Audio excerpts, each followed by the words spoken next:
शेणखताचा इफेक्ट बघायचा आता.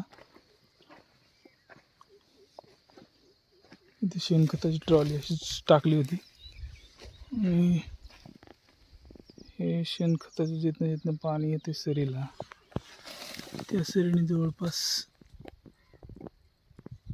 कांडी बांधली.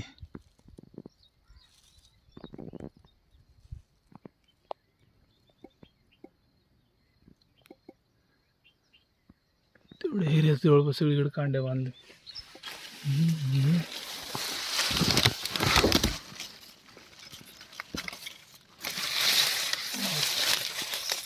इकडं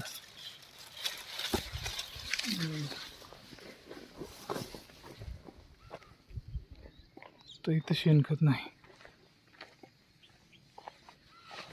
तर इकडं काहीच नाही. आणखीन कांडी नाही आणि काहीच बांधलं नाही. आणखीन ऊसाची वाढ राहिली इकडं व्हायची.